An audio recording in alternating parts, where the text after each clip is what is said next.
వాసుదేవ వాసుదేవ ఓం అస్మద్గురుభ్యో నమః.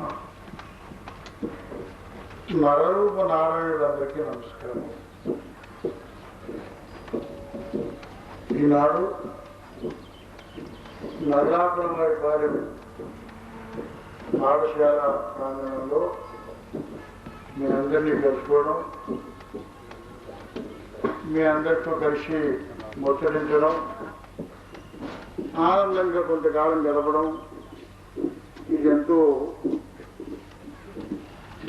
భాగ్య విశేషంగా భావిస్తున్నాను. గత సంవత్సరం మన మహాక్రతువుకి ముందుగా ఓసారి మీ దగ్గరకు వచ్చాం. ఆనాడు కూడా ఏదో ఇలా పెడుతుంటే మా పాఠశాల మీరు చూడాలి అన్నారు. పాఠశాల చూసి నేను కొన్ని విశ్వవిద్యాలయాలు చూసిన దానికంటే ఎక్కువ ఆనందపడ్డాను. అంత ఆదర్శప్రాయంగా నిర్వహింపబడుతుంది పాఠశాల. ఎంతో ఆనందించాం. ఆనాడు మీ గ్రామస్తులందరినీ తల్లులు పురుషులు కూడా రండి, మన మహాకృతుల్లో పాల్గొనండి, విశ్వ కళ్యాణం కోసం చేస్తున్నాం, ఇది అందరికీ మేలు కలగాలి చేస్తున్నాం, మీరు కూడా వచ్చి పాలు పంచుకుని మమ్మల్ని అనుగ్రహించండి అని నేను ఒక అభ్యర్థన చేశాను. చాలా చోట్ల చేశాను, కొన్ని వందల గ్రామాల్లో చేశాను. ఎక్కడో కొంతమంది తప్ప చాలా మంది దానికి ప్రతిస్పందించారు.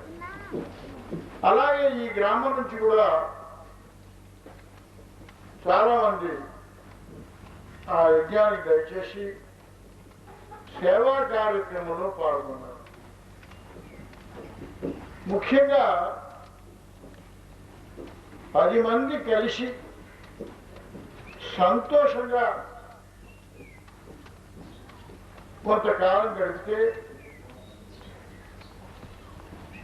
ఎవరైతే ప్రేమతో కలిసి ఒక చోట ఉంటారో ఆ ఇద్దరి మధ్యలో భగవంతుడు ఆనంద తాండవం చేస్తాడు. ఎంతమంది కలిసి ఉంటే అంత ఆనందిస్తాడు భగవంతుడు. 1,00,000 మంది అయితే అనిపించింది, 1,00,000 మంది కలిసి ఒక చోట కూర్చుని తృప్తిగా ఒక్కసారి భోజనం చేస్తే అది ఎంత ఉత్సాహాన్ని ఇస్తుంది, ఎంత ఉల్లాసాన్ని ఇస్తుంది, ఎంత పొంగిపోతాం మనం.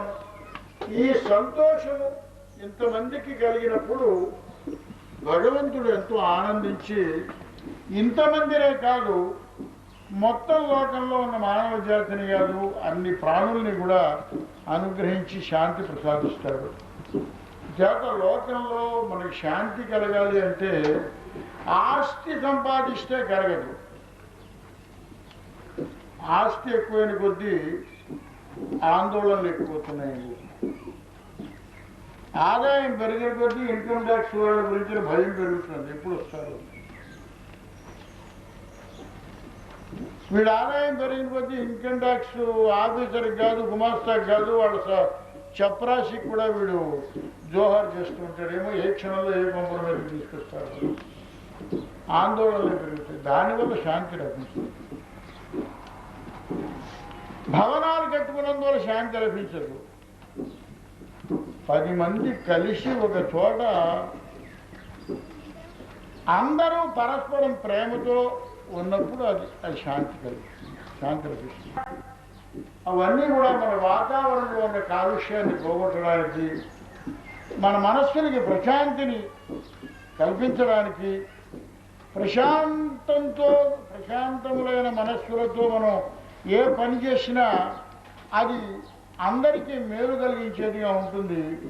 ఆందోళనతో కూడిన మనస్సుతో మనం ఏ పని చేసినా అది అందరికీ మనకి కూడా చికాకు కలిగించేది. ఆ ఉద్దేశంతో అందరికీ తృప్తి కలిగించే పని కడుపు నిండా అన్నం తినడం. ఏది పెట్టి మీరు చాలు అనిపించగలరు? ఏది ఇచ్చినా పట్టుబట్టలు పెడితే ఇంకా అంతకంటే విలువైన ప్రత్యేకంగా బెంగళూరు డబ్బు ఇస్తే ఇంకా ఇవ్వస్తే ఇంకా ఇచ్చాడు అని అనిపిస్తుంది. అన్నం పెట్టినప్పుడు మాత్రం కడుపు నిండిపోతే అమ్మ సాయంకి వద్దు, సాయంకి ఒక అన్నమే. ఇదిగో అన్నం పెట్టడం కంటే మించిన పని లేదు.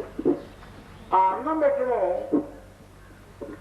మేము ఇతరులకు అన్నం పెడుతున్నాం అని కాదు, ఇతరులను ఆరాధిస్తున్నాం, అందరినీ ఆరాధిస్తున్నాం, అందరినీ సేవిస్తున్నాం. ఎవరిని సేవిస్తాం? భగవంతుడిని, పెద్దల్ని సేవిస్తాం. అందరూ మనకన్నా పెద్దలే, అందరూ భగవత్ స్వరూపులే అని లోకంలో ఉన్న వారందరినీ భగవత్ స్వరూపులుగా భావించి 1,00,000 మంది అంటే కేవలం 1,00,000తో అక్కడ పరిమితే కాకుండా ఎందరూ వస్తే అంతమంది, కనీసం 1,00,000 మంది అనుకున్నాం. ఆ ప్రయత్నం చేశాం. మన వాళ్ళందరూ వచ్చారు, చూశారు. ఆ రోజున 1,00,000 మంది అనుకున్నా 2,00,000 మందికి మనం సిద్ధపడ్డాం. 480 క్వింటాల్స్ బియ్యం మొత్తం ఆ రోజున సమారాధనలో వినియోగపడ్డాయి. 50 టన్నుల కూరగాయలు. మీరు అర్థంగా అక్కడ జరిగినవి ముచ్చట్లు చెబుతున్నాను. 50 టన్నులు అంటే 5 లారీల కూరగాయలు ఆ రోజున వినియోగపడ్డాయి. 10,000 లీటర్ల పాలు ఆ రోజున పాయసానికి కానీ మజ్జికి కానీ వినియోగపడ్డాయి. 10,000 లీటర్ల పాలు. 4,000 మంది కార్యకర్తలు పైన పనిచేసుకుంటే 6,000 మంది కార్యకర్తలు ప్రత్యేకంగా 20 యూనిట్లలో పనిచేశారు. యూనిట్కి 300 మంది చదువుతున్నారు. మనవాళ్ళు కూడా ఒక యూనిట్ చేశారేమో, ప్రత్యేకంగా ఒక యూనిట్ మన వాళ్ళు నారసింహ యూనిట్ మన వాళ్ళు చేశారు. 300 మంది కార్యకర్తలు, ప్రతి యూనిట్లో 40 మంది వంటవాళ్ళు. అంటే 20 యూనిట్లలో 800 మంది వంటవాళ్ళు ఉన్నారు. 2,000 పైన షామియానాలు ఏర్పాటు చేస్తే చాలా ఉత్సాహంగా జరిగింది. రాత్రి తెల్లవారులు వంటలు చేస్తున్నారు అన్ని. మొత్తం 6,000 మంది యూనిట్లలోనూ 4,000 మంది పైన 10,000 మంది కార్యకర్తలు ఉన్నారు. ఎక్కడన్నా అల్లరి జరుగుతాయి నా దగ్గరకు వచ్చి అన్నాడు రాజీవ్ త్రివేది అని. మేము చరిత్రలో ఏనాడు చూడలేదండి ఇటువంటి సన్నివేశం. 11 గంటలకు వడ్డన ప్రారంభం కావాలి. ఉదయం 9:30 గంటలకి 60,000 మంది ఉంటారు జనం. 10:30 అయ్యేటప్పటికి 1,00,000 అయ్యారు. 11 గంటలకి 1,10,000 ఉన్నారు. వడ్డన ప్రారంభమైంది 11 గంటలకి. వడ్డన అయ్యేటప్పటికి 11:20, 1,45,000 మంది కూర్చున్నారు. వడ్డన అయిపోయింది. 12 గంటలకి భోజనం చేయాలి. గంట పడుతుంది వడ్డన అనుకున్నాం. 20 నిమిషాల్లో అయిపోయింది. వడ్డన అయిపోయిన తర్వాత అందరూ అలా సిద్ధంగా కూర్చుని ఉండగా భగవన్నామ సంకీర్తన చేయండి, 12 అయితే కానీ భోజనం చేయకూడదు అంటే ఎవరు పసిపిల్ల బాలాది ముట్టుకోకుండా అలా కూర్చుని మా పాప తల్లి పైనుంచి నామం చెబుతుంటే భగవన్నామ సంకీర్తన చేస్తూ 40 నిమిషాలు కూర్చున్నారు.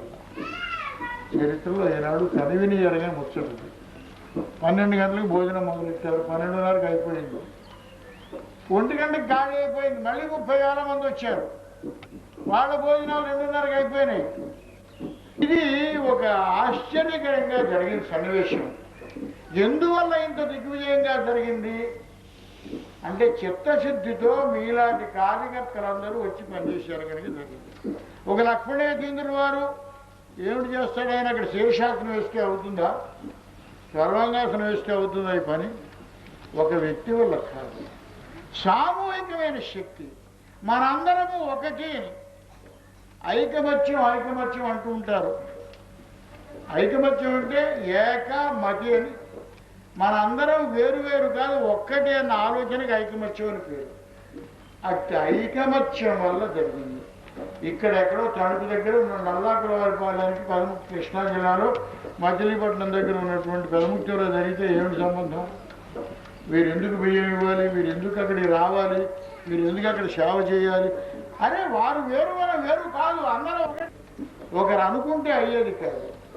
దిగ్విజయంగా జరిగింది. చాలా అందరూ ఆనందపడ్డారు. ఇన్ని ప్రాంతాల నుంచి వచ్చినటువంటి వీరందరూ చేసిన దానికి లక్ష్మణేంద్రుల వారు చేశారు, లక్ష్మణేంద్రుల వారు చేశారు. ఆ జెండా ఆయన ఎత్తి కడుతున్నారు. జెండా మోయడానికి ఒక మనిషి ఉండాలి కదా, ఆ జెండా మోసే మనిషిగా నేను ఉన్నాను. అంతే తప్ప చేసిందంతా మీరు. ఆ వచ్చిన ఇంత 1,00,000 మంది రాకపోతే ఏం చేయాలి మనం? జనం రారన్నారు చాలా మంది, వస్తారు అని నా నమ్మకం. అందుకని ఆ పల్లెటూరికి 1,45,000 మంది వచ్చారు ఒక్క పంక్తిగా. మరో 30,000 మంది వచ్చారు, 1,70,000 మంది ఇక్కడ భోజనం చేశారు కార్యకర్తలు కాకుండా. ఆ రావడమే ఆశ్చర్యం. ఆ రావడానికి వెనకాల ఎక్కడైనా సరే మంచి పని జరిగితే మనం వెళ్ళి చూడాలి, పాలు పంచుకోవాలి అనే మనస్తత్వం ప్రతి మానవునిలోనూ కూడా అది గర్భితంగా ఉంటుంది. దాన్ని కదిలించడమే మనం చేయవలసిన పని. అదిగో అంటే లోపల విత్తనాలు ఉంటాయి, కాస్త నీళ్లు పోస్తాం మనకి. నేను చేసిన పని దేశం అంతా తిరిగి ఆ కాస్త నీళ్లు చల్లుకుంటూ వెళ్ళాను. ఆ ఐకమత్య భావం మొలకెత్తింది. మనందరం ఒకటనుకున్నారు, వచ్చారు, భోజనం చేసిన వారు భోజనం చేశారు. ఇంకాస్త ఎక్కువ మనం బాగా ప్రేమభావం ఉన్నవాళ్ళు సేవ చేశారు. ఇంకాస్త ఎక్కువ ఉన్నవాళ్ళు ఆర్థికంగా కూడా సేవ చేశారు. ఆర్థికంగా చేసిన వారికంటే శారీరకంగా చేసిన వారిని పరిమితంగా నేను అభినందన ఆశీర్వాదాలు అందజేస్తూ ఈనాడు మళ్ళీ ఆ మాటలు 4 చెప్పి మిమ్మల్ని అందరినీ ఆశీర్వదించమని పిలిచారు గౌరవంతో, ప్రేమతో. ఇది నిజాన్ని వేళ కాని వేళ. ఈ సమయంలో ఇంతమంది ఎండలో ఇలా రావడం నాకు ఆశ్చర్యంగా ఉంది. ఇంత ప్రేమతో వచ్చిన మీ అందరి యొక్క ప్రేమకి నేను వశున్నై. ఈ గ్రామానికి ఎప్పుడైనా వస్తూ పోతూనే ఉంటాను. ఆ రుచి మీరు చూపించారు, ఆ ప్రేమ మీరు మాకు పంచిపెట్టారు.